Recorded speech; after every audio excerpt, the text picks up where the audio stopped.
The Entrepreneurial Journey Podcast. We're talking business and building a culture that's kick-ass. Where we make it happen, grab your seat, let's have a blast. At the Entrepreneurial Journey Podcast. Hi, and welcome to the Entrepreneurial Journey Podcast. I'm here with Kelly Cartwright from Core Recruitment. My God, that's a mouthful when it's the first podcast of the year, Kelly. How are you? Yeah, I'm very well, thank you. Yourself? Yeah, really good, thank you. Thanks for coming on today. We've tracked you down through the Great British Entrepreneur Awards. Tell us a bit about your business, and did you win the award? I think that's the most important question. Yes, I did. Well It was done, my congratulations. last year that I could actually win the title. So it's Young Entrepreneur of the Year. Now, apparently, when you turn 30, you're not young anymore. Oh dear. So yeah, it was my last time of being able to take that title. So I was absolutely delighted because I think it was one of those ones that you think, oh, if I don't get that, that's one that's got away from me. I can never get it back. So I was absolutely buzzing on the night. So yeah, it was a massive achievement, and what Fran does with those awards is just incredible. Yeah. When I walked in, I was like, holy moly, there's 1,500 people in here. Like, this is massive. It's huge, isn't it? Yeah. I mean, God, she's done such a great job, and congratulations on winning the award and getting in there just under the radar, Kelly. I know, I was delighted with that. So yeah, that was a nice one to sort of have on the shelf, really. Yeah, definitely. So you're in construction recruitment? Yes. So I started when I was 23, 8 years ago, having worked for a couple of national recruitment agencies. Nothing wrong with them, but just wanted to do my own thing and have the control of my own business. So yeah, thought, hang on a minute, I can do it for myself and do it better. But Yeah. Yeah, no, that's great. How many years ago did you set it up? 8 years ago. So yeah, now coming sort of. Wow. So how long did you work for a national for before you set it up on your own? 5 years. So I was initially I left college and had to do my qualifications, and I should have gone into advertising and marketing. So I had a job set up, ready to rock and roll, just needed to qualify. But I needed to earn some pocket money, shall we say. So I joined a national as just an admin, just to sort of tide me over until I got my qualifications, and then just sort of fell in love with the buzz of recruitment and never left and never went to my advertising job. That's fantastic. I hadn't realised it was 23 that you started your business. My God, well done you. Yeah, I don't know if it's naivety or a bit ballsy, but yeah, no, I think sometimes I look back and think, oh, if I knew what I did now, would I have set it up? Probably not. But so I think naivety did help me a little bit on the way. Yeah, no, none of us would have set our businesses up if we knew then what we know now. No, none of us would. That's cool. So, God, that I hadn't realised 23 is really young. So, at that stage, now construction is not known for its enlightened approach, shall we say? Let's be really polite. How were you received? Some were really, really supportive.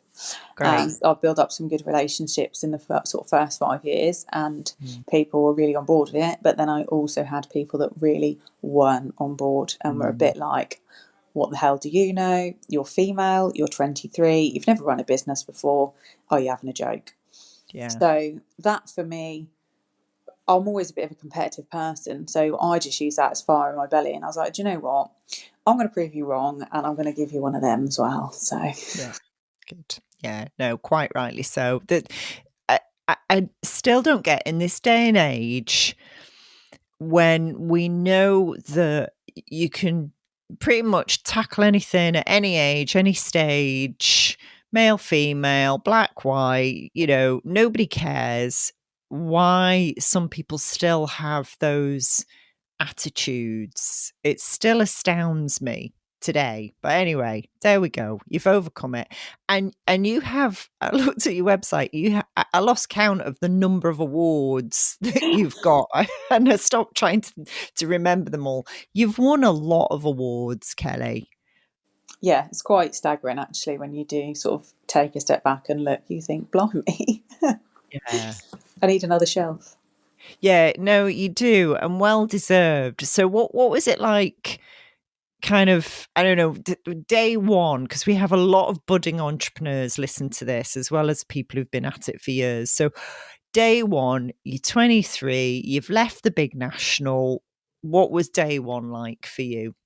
Scary. I think even now, some days you think, did I make the right decision? Mhm. Sometimes when you run your own business, there's no security blanket, there's no one to hold your hand or anything like that. And sometimes when you're an employee, you have that comfort blanket. So when you're an Mm. employer and running your own business, you haven't got that. So don't get me wrong, it's been tough, but then the good outweighs the bad. And I always say that, like, no matter whether it's your own business or someone else's, you'll always have good and bad days. But as long as the good outweighs the bad, then just keep going for it. Yeah. Yeah, so I think that's probably my biggest thing. And I also think as well, the more successful you are, the more noise you're making with an industry, it will ruffle people's feathers, and Mm. you aren't going to be friends with everyone. And I think that's, when I first started, I wanted to be friends with everyone, but actually, sometimes you aren't going to get on with people. Sometimes you are going to make a decision that someone doesn't agree with and doesn't like. And sometimes you are going to make a bit of noise, and people are going to be like, who the bloody hell is this? Like, but Yeah. you've just got to keep going for it. Yeah. Yeah, you do. You really do. You're right. You can't be friends with everybody. It's impossible. And you wouldn't want to be either, actually. Because some No, people are like, no, I don't want to be your friend because you're not that nice. definitely. So you've just got to learn who is worth listening to, who is worth Yeah. not listening to. Yeah, you do. All right, then. So you have a team, which is Yes. great. And your website made me laugh a lot. And I think your latest LinkedIn profile picture, are you on stilts in that? Which one is that? Well, I don't know. I was looking, I was like, is she on stilts or am I just not seeing that Oh, properly? you're talking about, I'm in the first fix of a house, so I've got wooden sort of, Oh, yeah, it's a wall. So I was just highlighting the fact I was wearing a dress on site. oh, right. Okay. Because I didn't enlarge the picture and was like, is she on stilts? What? Is she an acrobat as well as the owner of an agency?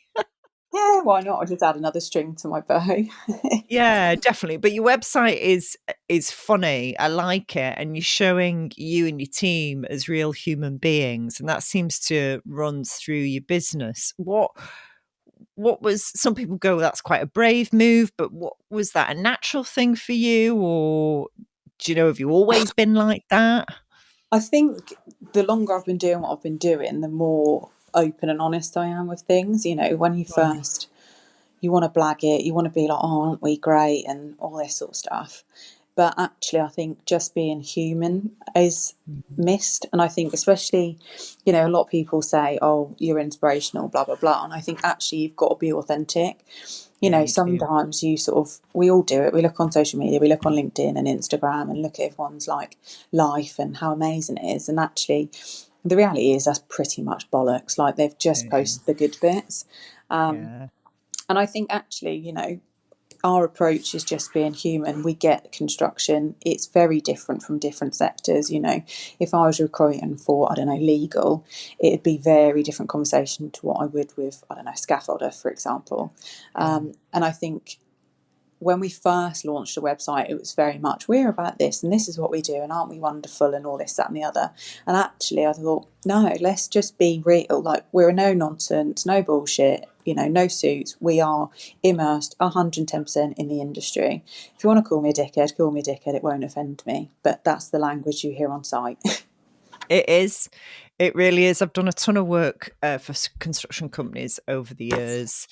Um, and while, they take no prisoners, which I like, but they'll also tell you how they feel in no Yeah. uncertain terms.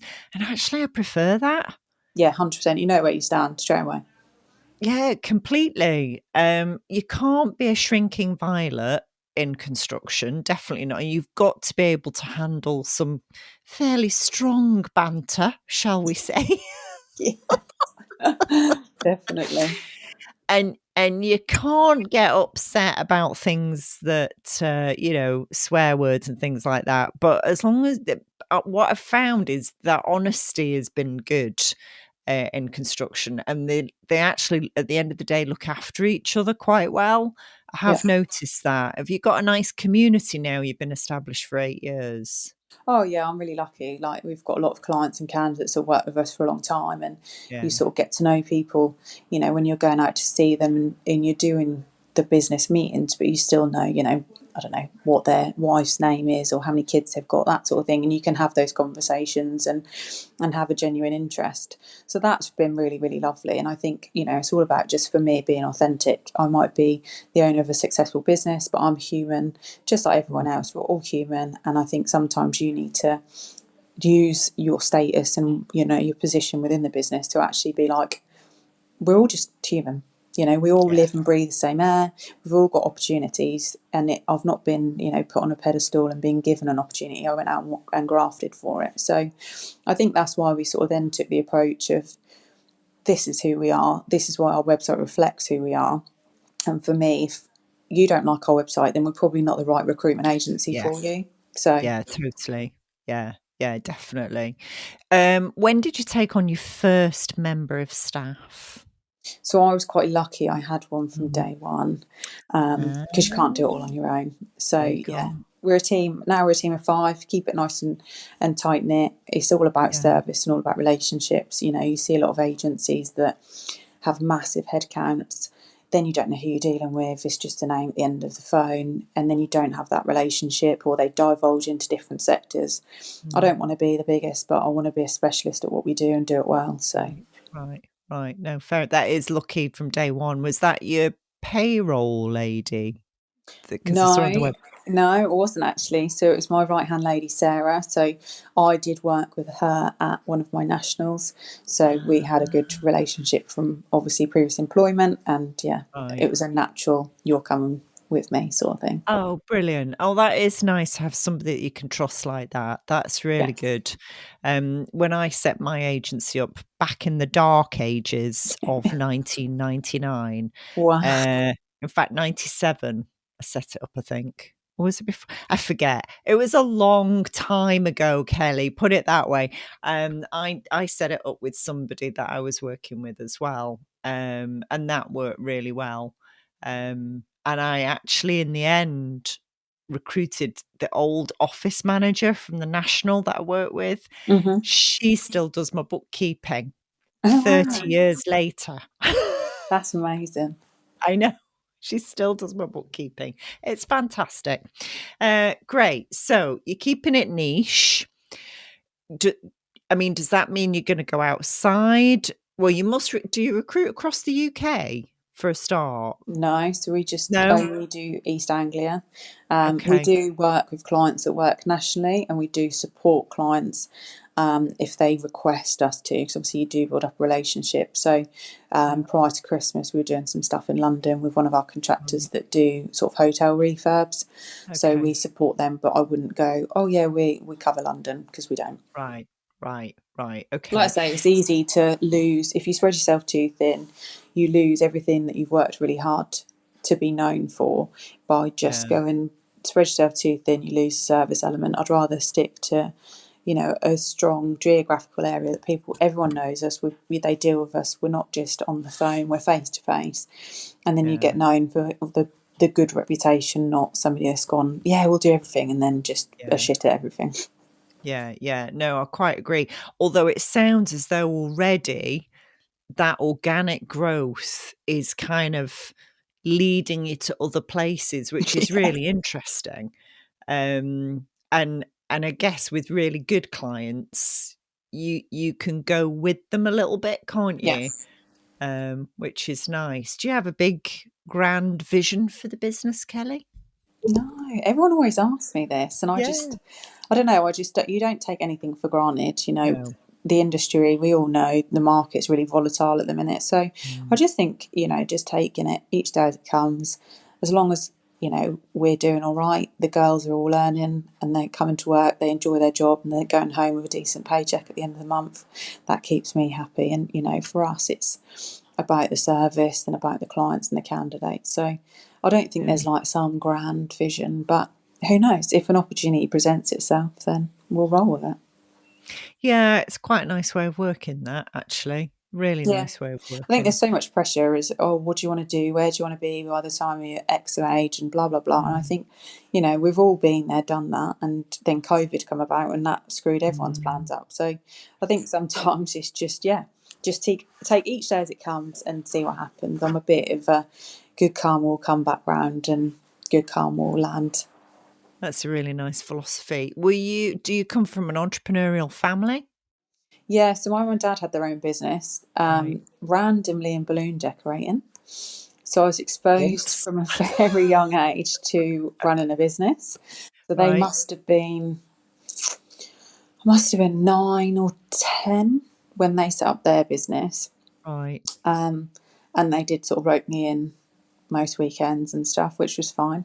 And I learnt a lot. At the time I was a bit like, oh, I've got to help my mum and dad work this weekend, and all my friends are going out on their bike and playing in the park and doing whatever, and I was envious of it. But now I look back, I think that definitely was in me as like an entrepreneurial like fire, but I probably wouldn't have admitted it at the time. And hopefully mum and dad don't listen to this, because I always used to moan about their business. Are they still in business? Yeah, they have sold. They now, funny enough, they have sold their business. They got to the point, when you do run your own business, it consumes your life. There is no switch off. And obviously with what they did, it was a lot of parties, weddings, corporate events, and a lot of that's evenings, weekends. So they just sort of got to the point. So they sold up. My dad is now a bus driver. And my mum works for me. So it's a win-win. Oh, that's fantastic. That's worked out all right. Yeah, brilliant. Yeah, when my dad exited his business, he ended up being a driving instructor. Yeah, it's random, isn't it? My dad used to drive, he used to do tour buses for like people like AC/DC, The Who. He's done some big names, and he's always been obsessed with driving. So I think it was just that natural thing to then go back into his driving roots. But he likes it. He only does sort of part time, but it just keeps him out of my mum's hair. No, earning a little bit of money. So yeah, quite right, definitely. Thanks for listening, everybody. Did you know at Tricrest we've built a kick-ass culture coach and consultant program? So if you're a business coach or consultant and you're looking for something new, add to your toolbox, or even escape the 9-to-5, join us at our next event. Links in the information on the podcast. See you there. And what goes on outside of work for you? Because you've said it's all consuming, and one of the things I ask entrepreneurs about is, what keeps them sane? What balances things out for you? I don't think any of us are sane, are we? No, not really. I think you've got to find like your escape. So for me, I do like going on holiday. Everyone jokes, but that is the time I switch off. I leave my work phone with one of my team, and my own phone does actually go off, because it is all the time. It's emails, it's LinkedIn, it's social media, it's WhatsApps. And I think sometimes you need that. I don't exist, I'm off grid. So that's really important for me. I'm very lucky, I've got a very supportive husband. So I think you've got to have your crowd around you that if you are busy and you are struggling, that you've got that loved one or best friend or family member, whatever it might be, that has got you and does sort of pick you up. If I'm working late, he's amazing and he'll get dinner ready. Like, you've got to have that teammate. But also I've recently started shooting, which is a new hobby of mine. Again, not something you see many females doing, but that is my escape, because you have got a live weapon in your hands. You aren't thinking about dinner or the washing or what have I got on for tomorrow at work, because you have got a gun in your hands. What kind of shooting are you doing? So I've only done clay pigeon shooting, but I have got my first game shoot on Saturday. So I'm going to see how I get on with it, because I'm not sure if it's for me, killing animals, or not. So we're going to give it a go and then, see what happens. But that's my escapism, because the only thing I'm thinking about is where I'm shooting. Yeah, no, I've done a bit of clay pigeon shooting. I really enjoy it. My husband shoots. Does it? Yeah, he does. He was on a shoot yesterday. So we get pheasant, partridge, duck, that kind of thing. So we eat it. And yeah, I've been asking him to go on a shoot for ages and ages and ages, but I need to get my own gun. I haven't got my own gun yet. But yeah, it's a great sport. It's a Yeah. really great sport. And you're right, you cannot think of anything else whilst you Definitely desperately not. trying to hit a clay as it flies through the air. Are you any Yes. good? Not too bad. Right. We hosted our first, so I did a corporate event and I did a shoot day for my business. And a Nice. few of my clients came, and one of them, I sort of mixed it up. So he was loading for me whilst I shot. And when we sort of finished the drive, he was like, "You aren't actually that bad, Kelly." And I was like, "Yeah, thanks." He was like, "I thought you were bullshitting and being a bit of a blagger." And I was like, "No, I'm not going to make myself look a complete tit. Do you know what I mean?" So yeah, I think it, like anything, isn't it? You have good days, you have bad days. Yeah. But yeah, I just love it. And like for me, I'm a bit of a rare breed. And when I get out of the car and you're walking across, sort of when we do sort of go to the grounds, you get all these older men, and they look at you and they're like, "Really?"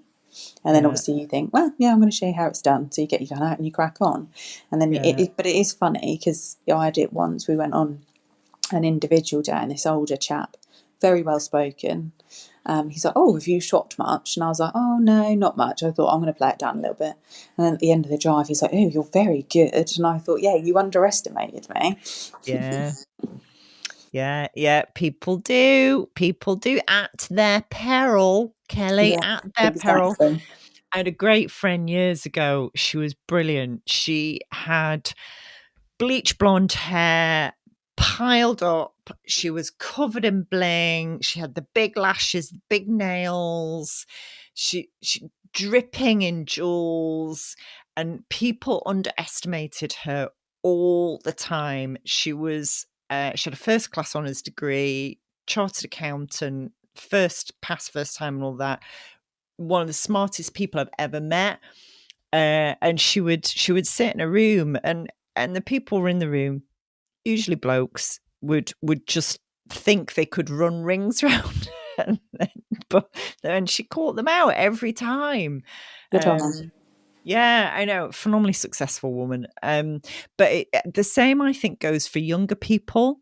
Hmm. A lot of old people will underestimate what they're capable of doing, what they're interested in, what they know, that kind of thing. And the vice versa. I had it the other week. A guy at the car garage was trying to show me how to work the car garage website. And it's like, yeah, I developed an app, and I learn at least one new software product pretty much every 6 weeks or so in my business. And it's like, please stop underestimating people. Yeah. Definitely. Yeah. All right. So, biggest lesson so far in the last 8 years, Kelly? Oh, I think it's probably just that you're not going to please everybody. You're going to make some decisions that you look back and think, that was a bit of a shit one. But you've just got to own it. And I think actually, just if you do make a fuck up, just owning it and just being authentic with it. And think some things you'll think, oh, this is going to be a phenomenal idea, and it falls flat on its face. And then other things you think, well, this will be all right. But actually, it's like mind blowing how it's received. So I just think Yeah. you've got to keep going and just keep pushing, keep striving, and yeah, go for it. Really have the right attitude. I think a lot of it's about attitude, and I've not gone out and studied to be a recruitment, and well, seem to do all right by it. It's not what I'm qualified in, and I think sometimes it's more just attitude and how you approach things, not necessarily what you're qualified in. Yeah, totally. Unless you're going to be, an accountant, a lawyer, doctor, architect, the qualifications just don't mean a lot, No, not at really. all. Sometimes, No. you can learn an industry, you can learn a trade, but you can't learn an attitude. And, simple things like you see youngsters nowadays that just can't get up for work, that don't have the right attitude. They want to be sat on a phone and they don't want to converse face to face with somebody and things like that. So I think that those soft skills are probably way more important than any qualification. Obviously, like we say, brain surgeon, yeah, definitely be qualified. Yeah. Don't touch my brain. Yeah. But in certain circumstances, yeah, a lot of it. And just sort of, I'm a bit of a person that will say yes to everything and figure it out later. Like any opportunity that comes my way, I'll say yes to, because you never know who you're going to meet, who that person might help in years to come, or it might, a bit of good karma comes back round. I met a guy 6, 7 years ago, struggled with mental health, came in, did a brilliant talk in the office about mental health within the industry. I then met him for coffee when he was with somebody in Cambridge. They do a lot of work with what they call neat individuals, so not in education. Can't think what the stands for, training. And then we've now sort of collaborate. I'm now one of their champions, and I work with young people to try and get them, try and break that stigma of you haven't gone to college and got your A levels, but it doesn't matter. We can get you a job. Yeah, definitely. Like you say, if you can get up for work and be reliable and follow a set of instructions, you're employable, basically. 100%. Because the rest can be trained in, as long as you've got I've worked in the past with charities. When I ran a recruitment business, we worked closely with Bernardo's.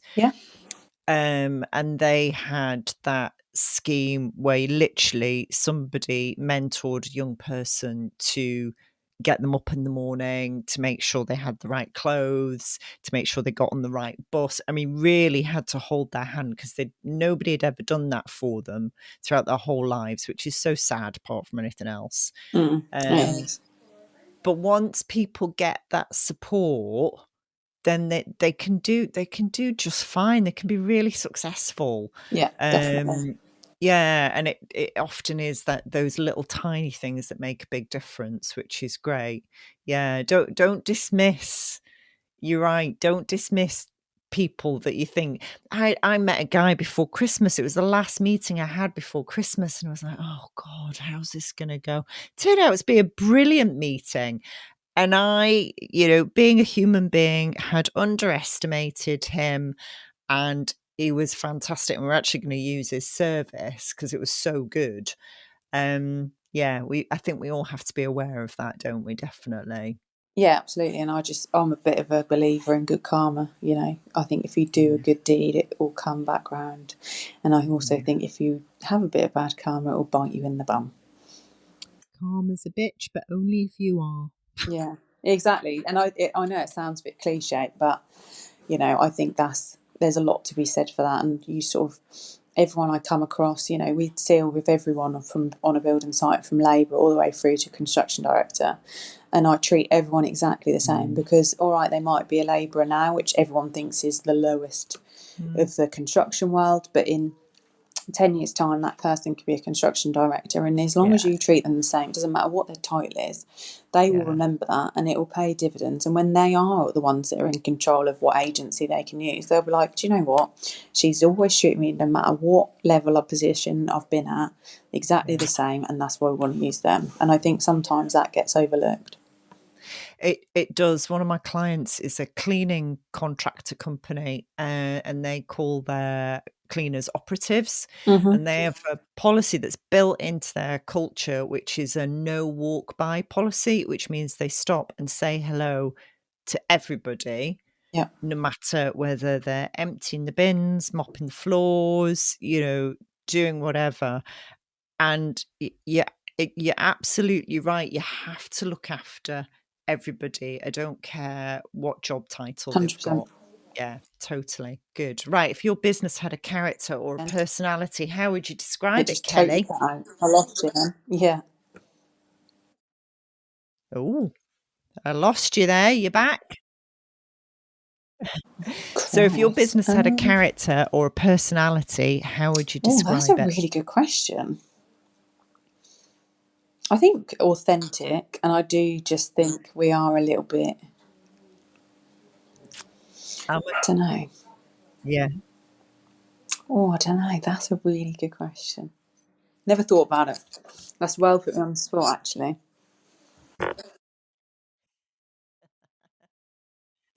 All right. Mm. That's my killer Columbo question at the end of every podcast.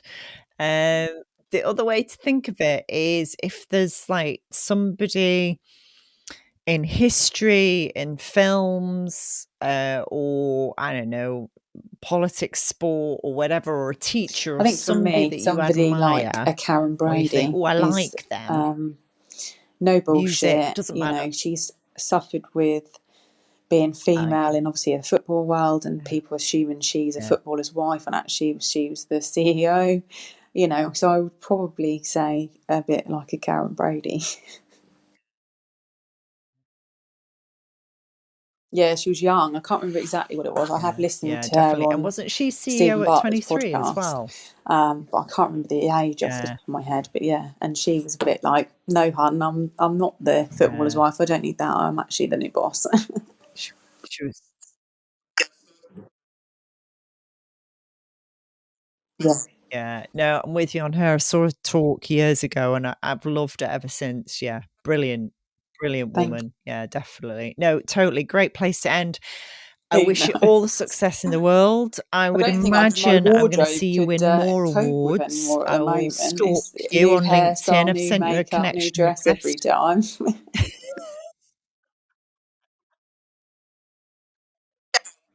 I go to Luxembourg at It's a the good end of the month just for a excuse. And weekend. when's your next Just Saturday, holiday? Sunday, but just a little respite out. So that'll be delightful.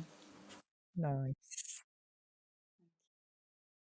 No Good. problem. Thank you for having me. Lovely. Enjoy and thank you so much and best of luck. Thanks for listening, everybody. Did you know at TriCrest we've built a kick-ass culture coach and consultant program?